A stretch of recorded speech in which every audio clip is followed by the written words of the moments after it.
I had Kansas in October. I had Kansas midway through the season. I have Kansas now.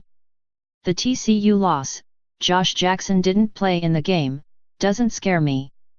The Jayhawks have the best backcourt in the country in Frank Mason, big shot maker, and Devonte Graham. Jackson's ready for the NBA right now. Bill Self will win a second national title, it's just a matter of time. It doesn't seem like this should be Kansas' year. The teams had off-the-court drama throughout.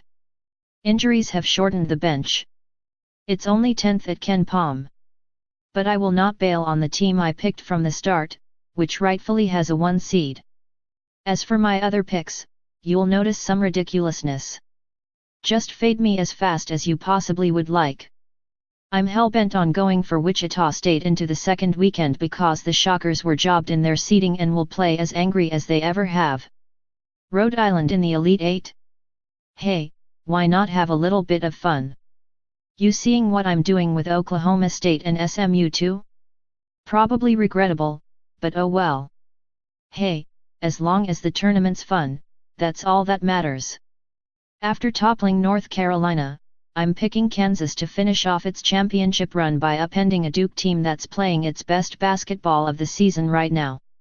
The Jayhawks' early bounce from the Big 12 tournament leaves even more time for this group, currently in the middle of concerning investigations from a few off-court incidents, to get its business in order before the time and stress demands of the NCAA tournament. If Josh Jackson's suspension continues, they'll be a Final Four team. If he's on the court, they're winning the whole dang thing. Frank Mason III can carry this team to the edge of greatness, but it's the overwhelming impact of Jackson's athleticism and versatility that can get them past a Louisville, UNC, Kentucky, UCLA, or Duke. Elsewhere in the bracket, I'm all in for Arizona getting to the Final Four for the first time since 2001 and first time with Sean Miller, and think Villanova won't get a shot at becoming the first team since 2007 Florida to repeat as champion.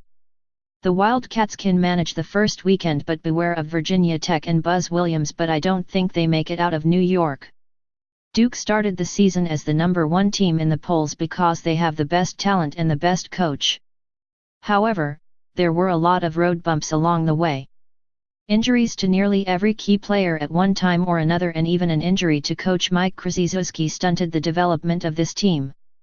I always thought if they could come around and start playing as we were expecting, the Blue Devils could still win the national championship. What we have seen in March is that they have indeed come around. Duke looks like the team we expected to see way back in November. Better late than never. For me, the biggest upsets are Princeton over Notre Dame. The Fighting Irish don't have the size to overwhelm the tactically superior Ivy champions.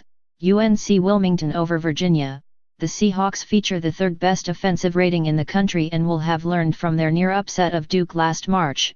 And Florida Gulf Coast over Florida State. Dunk City lives on.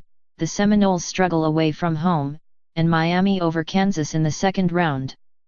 My Final Four is Villanova, Arizona, Louisville, and UNC, with Arizona winning it all, giving Sean Miller that national championship we've all seen coming for years.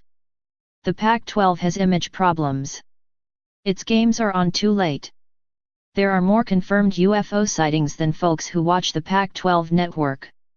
But after an at times turbulent season, the Wildcats are fully loaded for a deep tournament. They have just about everything you need to be complete. Post Lauri Markkanen is a lottery pick. The backcourt is veteran with Kadeem Allen and leading scorer Alonzo Trier.